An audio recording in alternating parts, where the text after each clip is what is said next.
In our last clip, we essentially did a review of a review from a man who stayed in a hotel just outside of Maryville, Tennessee in the 1840s. And he gave us an interesting look into the will and temperament as well as the work ethic of Tennessean settlers from around this time. Now, my wife has just informed me that I possibly misspoke in one of the last few clips talking about this and said the 1740s. However, if that is the case, I do stand corrected, and I will correct that error right now. It was the 1840s, not the 1740s.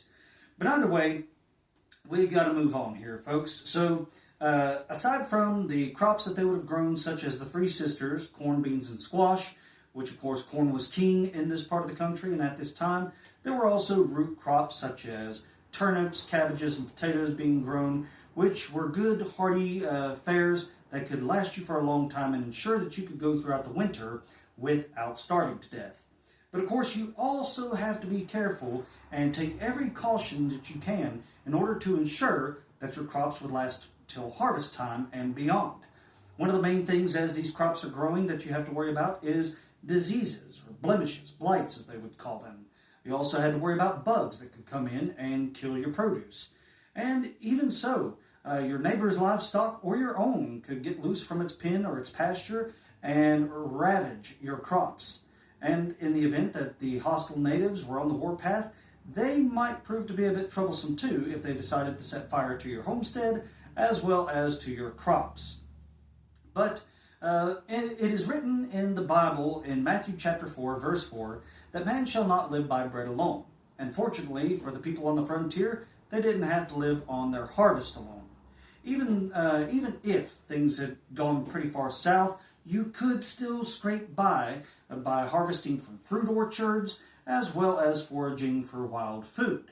Of course, wild game was a big thing on the table, but a lot of farmers tended to also keep hogs for obvious reasons. And it says here in an article from the Knoxville Gazette, written in 1796, that a single family might keep 20 to 50 hogs. And apparently these were some first-rate hogs too. As James Robertson stated, hogs thrive well here, keeping the snakes at bay. Little known fact, hogs will actually go after them and kind of help protect your livestock.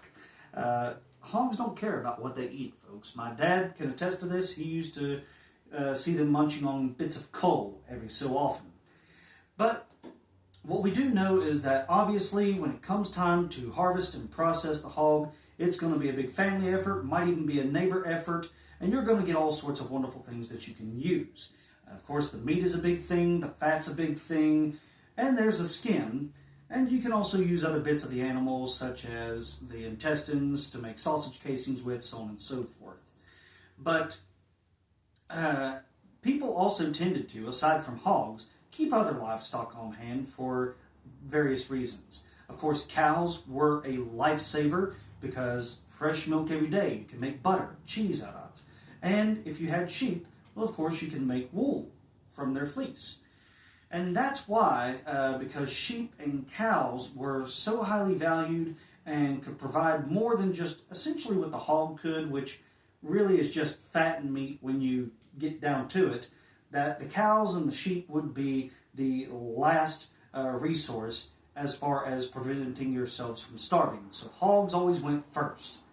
But folks, whether it be a hog, a cow, or a sheep, it all has to be processed and it all has to be preserved. And we're going to talk about that in our next video this coming Friday. We want to thank you so much for following along on Facebook and YouTube. Support is greatly noted. And as always, when we post this video, our hours of operation and admissions will be listed in the description attached to the video. Until this Friday, Isaac White signing off for now, saying goodbye and God bless.